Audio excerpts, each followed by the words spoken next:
Nice. Welcome back to Close to Broke. My name is Kieran. Pretty fun day. Getting things going off pretty well. We were just enjoying some lunch with the missus, and a good friend of mine ended up stopping by. Shout out to BJ. But all of that to be said, we're here to make a poker vlog. So I am on my way to do just that. Hopefully I don't get run over by these people on the street. We're a little bits away from the lucky lady. Today's game is going to be our private game as per usual. Let's fast forward to over there. Great lunch, great times with family and friends and loved ones. Now it's time to crush some souls in the poker felt. Hopefully. I'll check in with you guys there. The session is just getting underway, and we're already looking to get things going off in the right direction. Forgive me as this video is starting off here from the flop, but we've got some action to catch y'all up on. The cutoff raises to $35. I'm in the big blind, and we look down at a suited ace here. I think this works really well as a squeeze, a 3-bet I should say, but in the current context of the game, I think it's early on. I think playing a little more passive is all right. So I decided to just make the call for 35. We're going off to a flop that is pretty decent as it comes queen 9-9 with 2 spades. We do flop ourselves a flush draw here. And when I check over the action to my opponent, he decides to throw a c-bet for 30. And I think at this point, when we have a hand like ace X of spades on this board, it allows my opponent to sometimes have inferior flush draws. But without getting too nerdy, I raise to 125. Our opponent makes the call. We're going off to a turn card that comes a 4 of diamonds. All right, so we don't pick up any more equity here, but I think at this point we're going to be going for it. I think our hand plays really well as going for three bets of value. So when I bet 180 and my opponent thinks about it and just calls. I think at this point our opponent would probably have raised with a hand that contains a 9. Probably would have raised with a hand like pocket queens, but again, not for sure. Just what I am deducing from what I'm gathering here as far as information. Anyways, the river card gets me there, but not in the way we were expecting as it comes the ace of clubs. And with the action on me, in real time, I'm putting my opponent on a hand like king queen. And you can even hear from the audio when I decide to bet here for 300. That's the face of a man with king queen. Queen jack, king queen, which one? Kings? Oh, bro, come on now.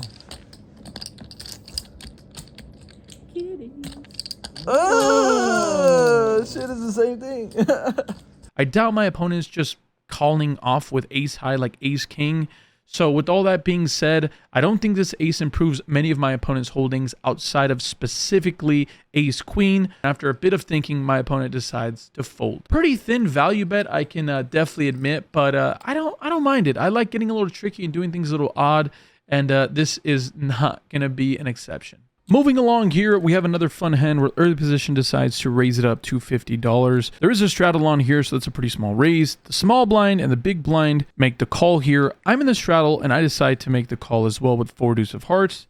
Not great, but it's suited, so it's even more acceptable when the flop comes out jack 5-3. We flop ourselves an open-ended straight draw. With the action checked over to the in-position player, after a brief moment of thinking, he decides to check it through. We're going off to a turn card that comes a magical 6 of hearts here. If this is a sight for what is to come, oh my goodness, we are going to be rich today. At this point, the big blind decides to leave for $150, and the action now falls on me here. I think we have a pretty clear-cut raise, so I go and do just that. I make it $375, folds back to the big blind, who makes the call. The river card, looking for a brick, comes out a king of spades. That is a brick if I've ever seen one. Doesn't add any more straights to the board, obviously, and can improve our opponent to a 2-pair holding if they happen to have a hand like king X suited, specifically maybe a hand like king jack here. Either way, with the action checked over to me, there's quite a bit of money in the middle, but I think going over the side of the pot makes sense. Most of my bluffs that'll probably have on the river would be a hand like ace 4 or ace deuce here. And those hands obviously will do best what I just probably bombing here. Either way, at the end of the day, I think I'm just trying to get my opponent to call, or at least put them in a bind with a hand that I think is as strong as 2-pair. Either way, with all of that information in my head here, I decided to throw out a big bet sizing of $1,000. A deep tank then ensues as my opponent is deliberating, deciding whether to call or fold, obviously. And unfortunately for us, once again, our opponent decides to do the right thing and make a tough laydown. Luckily for them, they were right these 2 times around, and unluckily for us, our value hands are not getting any value. Either way, we're moving on. Once again, there's a $40 straddle on here, so the game is getting fairly big fairly quickly. With the action folded over to me on the button, we look down at a suited gapper, 5-7 of clubs, and I raise to 125.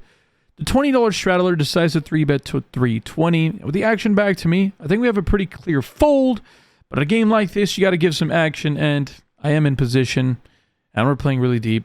So I make the call. The flop comes out queen 10-3 rainbow. With the action checked over to me, kind of a tricky spot here as we don't pick up any equity. We have 7 high, maybe betting in position is not a bad idea. But I decided to take my free card here and look to pick up some equity, which we do with the turn card coming the queen of clubs. At this point, my opponent decides to bet for 200. I think this is a pretty clear call for us here as we have enough equity to just call here. The river card comes out, the king of hearts here. At this point, my opponent decides to check it over to me. And with 7 high here, this is probably one of the worst cards or hands I will literally ever end up on this river with. I decided to bet for $600. Our opponent thinks about it for a brief moment before deciding to make the call with ace 10. Good hand to use, sir. Unluckily for us, all of our value bets are getting folds and all of our bluffs are getting called. Oh no. Under the gun decides to make it $80 to go. I'm next to act and we look down at ace 8 of hearts. I think that this is a pretty reasonable hand to 3-bet or fold, if I'm being honest. Against an early position raise, I think our hand doesn't play very good as a call, so I decided 3-bet for 250. The action folds over to the straddle who cold calls, and then the inch raiser calls as well. We're going off to a flop 3 ways in position that comes out queen 10-10. Not often you're in position after 3-betting from under the gun +1, but here we are. With the action checked over to me, I think a c-bet here is not the best thing in the world as I multi-way with a hand that has no backdoor equity, but that's what I do. I make it $200 to go, going really small. At least I did that right, probably. Either way, only the straddler makes a call. We're going off to a turn card that comes in 9 of clubs. At this point, with the action checked over to me, with the little bit of hesitation that I got from my opponent in a live read, I feel like c-betting here once again makes some sense as far as it pertains to just the live read that I picked up. Either way, in real time, I bet 400 and my opponent goes for a long tank before deciding to just call. And the river card comes an ace of spades. That is a miracle. Barry Greenstein has come to save the day. And once again, with the action checked over to me, I think that at this point I was going for a bluff, but look, now we get there on the river. I think it'd be really goofy to just give up here. I think that I would have heard about a better hand at this point. A 10 probably would have raised at some point. A queen would have probably raised at some point, like a hand like pocket queens. Probably 3 or 4 bets pre-flop, obviously. And with only $1,400 remaining in my opponent's stack, I decide to go all in and really go for it. Don't try this at home, kids, especially not when our opponent decides to throw in the call here and our opponent shows a boat. I'm surprised too. A boat, yes, not pocket queens. Flopped a boat, and obviously that's why the indecision was there. He had no idea why there was a donkey betting into him when he flopped a boat. How was it possible? There's one way. Going thin. Going really thin. Either way, I'm going to need a walk after this because we are really... We're getting beat up now. So early in the session, we are just a few hands in and we are getting whacked. A couple first hands, we played really well. Found a way to look for some value or whatever. And then things have taken a turn here. A couple bluffs go awry. Luckily, we're in a game where things don't get locked up. So... I was actually just going to keep playing as we're like only an hour or 2 into this session. But then I was like, hey, let's go for a walk. Let's relax. Let's get our mind right. We're only down like 3 or 4K right now. We're into the game for 10K at this point. Started in for 2K, but yeah, the stacks are really big. The game's playing like one of the biggest we've ever had. So I've got to really focus up here. I'm walking away. The gentlemen are all back there in that classroom. But I need a second. So I'm going to go for a little walk, take a break, relax, you know. This is a marathon, not a sprint or whatever they say. Let's get back in there. A couple things that I have to let you guys know about, as you guys have been hearing that I've been mentioning a little bit casually. I started the membership thing that you guys can see. You can join as a member to this channel. I think it's like $5 a month. A bunch of really cool perks that include you guys get to see the videos that when I drop them beforehand. So sometimes these videos are ready to go. You guys get to give some input on where I should play and the stakes I can play. But outside of that, there's a bunch of really awesome perks from the last video that I had. I think you guys saw me play at the Commerce, and I gave away 5% of that win. So I'm going to be doing that every other month, every couple of weeks or something like that, where I just do a fun giveaway to see if you guys can have a fun sweat. Outside of that, obviously, the WSOP giveaway that we're doing for absolute stone cold free for nothing outside of the traditional sign-up process that we've done every year. I'm going to do something fun this year. So 1 extra seat will be given to a member and a member only. So we'll do what we do usually, but we'll also add an extra seat and give it to one of the people that joins the membership. We've got a lot of poker to talk about as there's quite a bit of context to go over in today's episode. So, okay, Okay, so after the first couple hands, we've been getting beat up pretty good. Not a lot of things going in our way, but hey, that's never stopped me before, and God knows it's not going to stop me today. There's still a $20 straddle on, and under the gun makes it $60 to go. The button makes a call, the small blind makes a call, and I'm here in the big blind in an excellent squeeze spot, and we have a squeezable hand. I make it $300 to go, looking to go larger here. I don't want my opponents to just come in for free, but it doesn't matter all that much because nearly everyone calls. Under the gun, the button, but luckily the small blind folds. We're going off to another flop that we just brick out that comes 6-6-5 with 2 spades. Although I do have a spade here, which is not that bad. The action ends up checking through. At this point, the turn card comes the deuce of spades, again bringing in the front door flush and giving me some backdoor flush equity. With the action checking to the initial raiser, he decides to bet out for 325, and only I make the call. We can still be good here. Obviously, we can be drawing dead here, but the river card does not help us, not even in one bit. As it comes to 7 of clubs, it was close, but no cigar. I decided to check it over to my opponent, and when he checks it back, it's unfortunate news because he does in fact have a good hand here as he shows pocket eights, and pocket eights is the winner. $20 straddle is on out there. Under the gun makes it $60 to go. Next to act decides to 3-bet to 225. The button calls, and I look down at my hand from the big blind, and we look down at pocket threes. Well, considering now that there is some dead money in the middle, I think that squeezing this hand is not great, but this is a pretty good hand to just go out fishing with. Let's see if we can't pick up one of our set.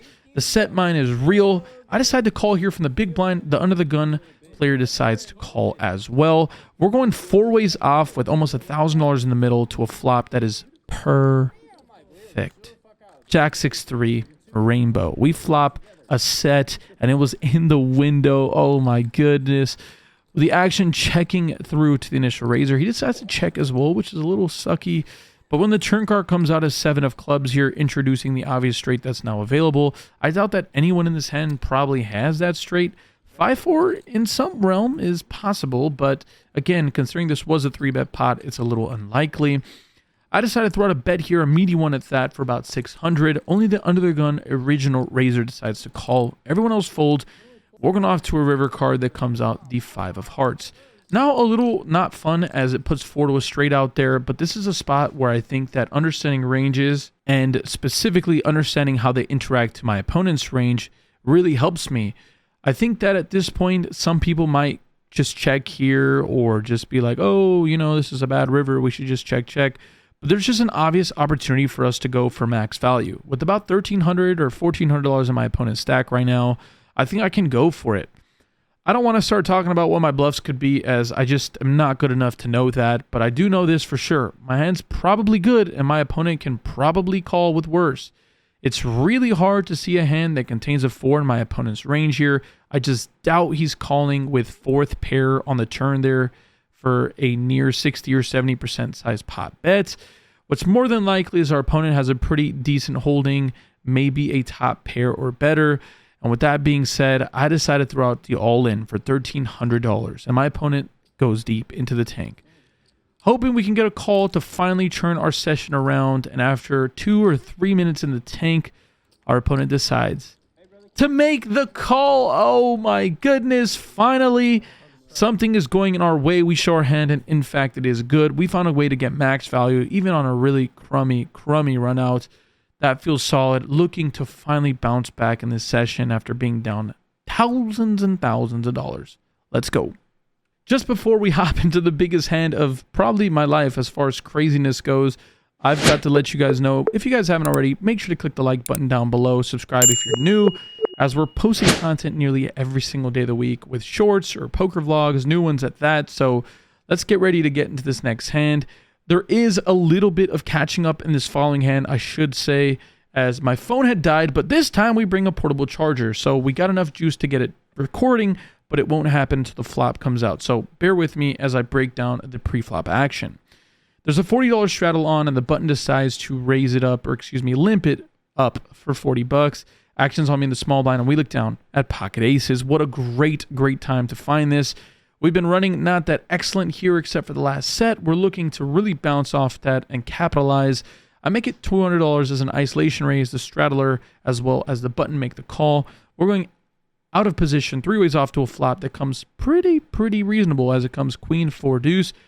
doesn't look that scary to me, so much so that I think c-betting here makes sense. I bet 200. The straddler makes a call, and then the button raises to 600. On dry boards like this, it's not likely that an opponent is bluffing here, but again, there's just a great chance that my opponent is raising with a hand that I still have beat. King, queen, ace, queen, queen, jack, queen 10, all probably think about raising here. So I decided to just call here. I think anything else is probably an overplay.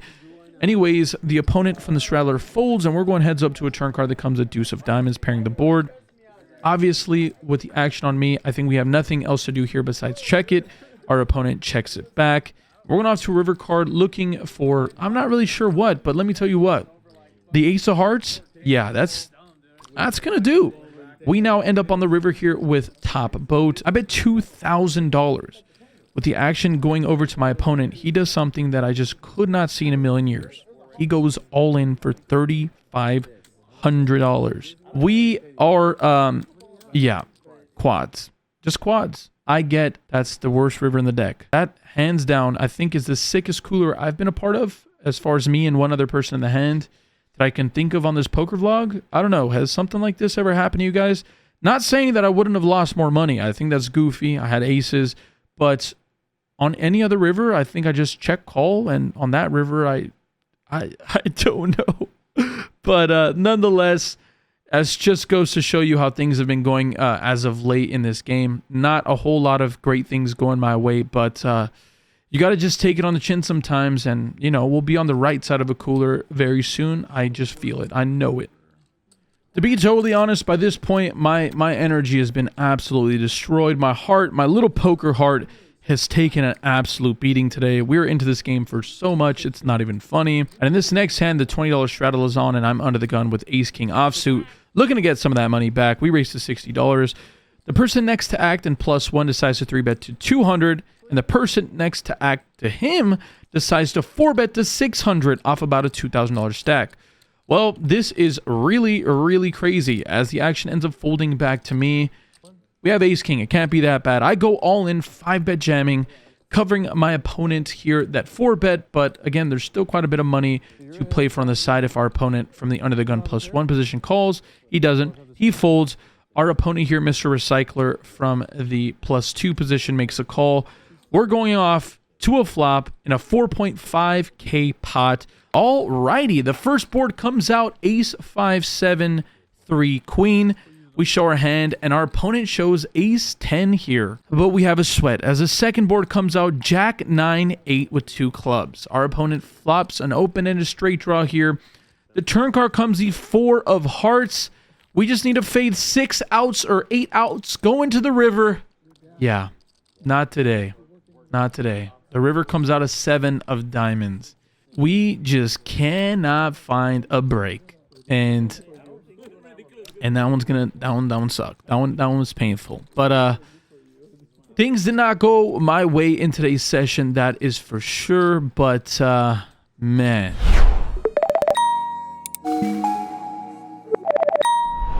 Yeah. It doesn't take a rocket scientist to see that things didn't pan out in my favor. Albeit, the one thing that I can say is I'm fortunate enough to play in a game where, where I've built the ability to take swings like this, and my bankroll can manage it. That coupled with, you know, I get to play this game on a weekly basis, which is, I get to play poker. It's a blessing. Reflecting on big losses like this is always really tough, because in real time, all you can think about is how bad you ran and how unfortunate things are and how crummy you feel. But in reality, you just got to look at it in the context altogether. We can always bounce back, baby. Things will always turn around. They always do. No matter what is happening, the one thing I can believe in is that we're always going to look to try to get better. If not, we're going to try to make some interesting and entertaining content. Let me know if you guys have ever seen a cooler like that. You know, in your poker lives. Let me know what the nastiest cooler you've seen is. They don't come around too often, at least not because I don't just play too much. I don't play online or anything. When they come around, they hurt. They hurt pretty bad. But let me know if you guys have seen anything more ridiculous, or at least whatever. Just what is the biggest cooler you've run into? Outside of that, if you guys want to join the membership, you guys know how to do it. All you click is join on the bottom of this video, like some are right here above the description and under the bottom of this video right here, but like above the description, which would be like right, you get what I'm trying to say. Just click it, join if you'd like to. We're doing a bunch of really fun stuff with that. Otherwise, I appreciate you guys all. Oh wait, I should show the numbers. We were in for the game for exactly 15,000 and out for exactly 4,000. Yeah, so an $11,000 loss. It could have been a little less. I think it might be 10,000. There's a small chance that I didn't count my stat correctly, which it happens, believe it or not. But nonetheless, still a big loss in the 5 figures. Definitely painful. Either way, I appreciate you guys as always for stopping by and enjoying these videos.